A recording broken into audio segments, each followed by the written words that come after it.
Michael Denard commence la danse tardivement.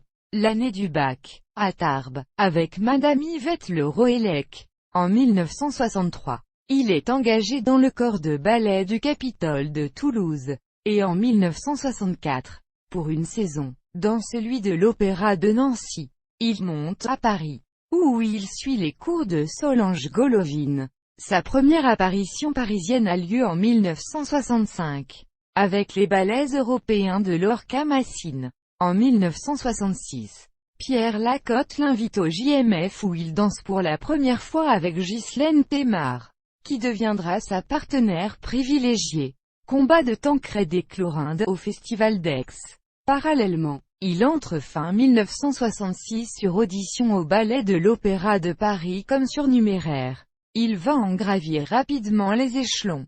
Coryphée en avril 1967. Sujet en mars 1968. Premier danseur en mars 1969. Le 19 décembre 1969. Après avoir participé au premier festival de danse international de Paris avec les jeunes danseurs de l'opéra, il est invité à danser Siegfried avec Lindsay Moore, Odette Odile, dans le Lac des Cygnes.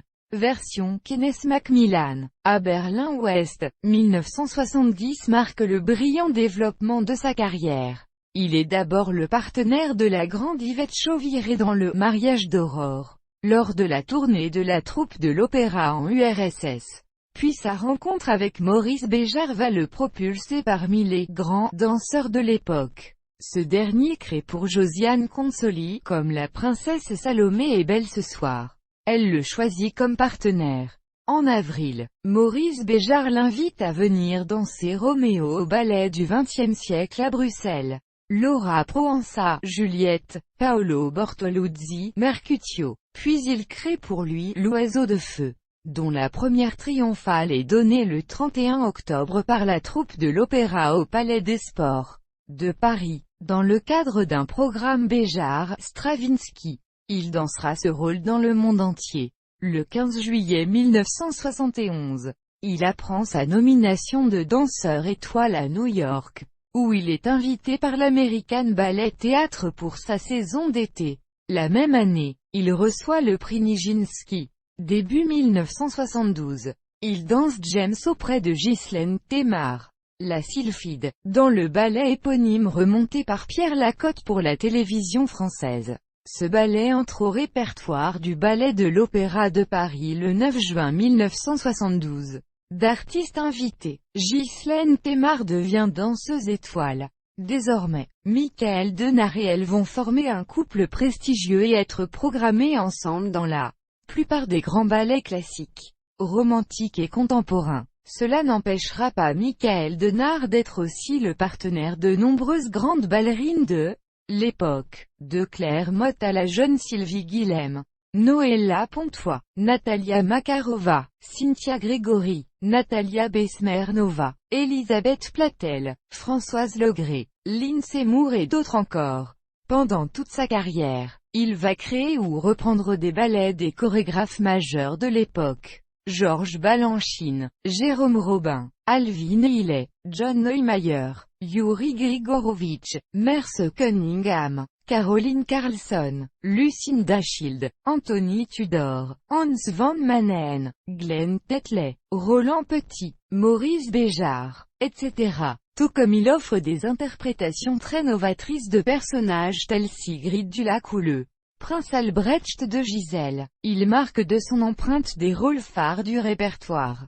Tel est l'apostrophe Apollon Musagette de Georges Balanchine. Il a l'occasion de danser plusieurs versions.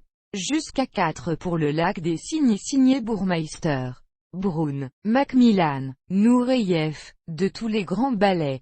Sur les scènes les plus prestigieuses du monde Kirov, Bolchoï, American Ballet Theatre, Théâtre Colón de Buenos Aires, Opéra de Rome, Théâtre de la Monnaie de Bruxelles, Staatsoper de Berlin. Dès son entrée à l'opéra, il travaille aussi avec de nombreux jeunes chorégraphes et il va toujours rester fidèle au théâtre du silence créé par ses amis Jacques Garnier et Brigitte Lefebvre, transfuges du ballet de l'opéra. participant à maintes de leurs créations et dansant avec eux dans le monde entier. Du Festival d'Avignon à Tokyo, en passant par les États-Unis, l'Italie ou l'Angleterre, il parachève ses interprétations dramatiques en prenant des cours de théâtre dès le tout début de sa carrière. Grenier de Toulouse, puis auprès de divers professeurs et spécifiquement de Jean-Laurent Cochet. Il pourra ainsi non seulement aborder des rôles mêlant danse et théâtre. Le journal d'un fou, de Alain Marty. Hippolyte, de Jean-Pierre Miquel et Alain Marty. Le martyr de Saint-Sébastien, de Bob Wilson. Mais aussi rôle de comédien, Un mari idéal, d'Oscar Wilde. Sa soirée d'adieu a lieu le 9 décembre 1989. Mais il ne quitte ni le monde de la danse ni la scène. Le 9 janvier 1990, il crée à l'Opéra de Berlin, avec le Béjart Ballet Lausanne, le rôle du récitant dans Ring um den Ring. Ce Ring de Wagner revisité par Maurice Béjart va ensuite tourner dans le monde entier.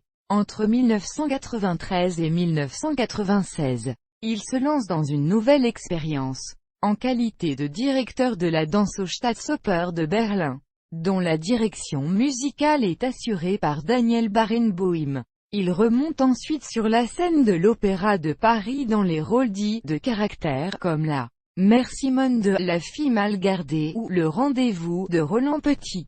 Ses adieux définitifs ont lieu en juillet 2009.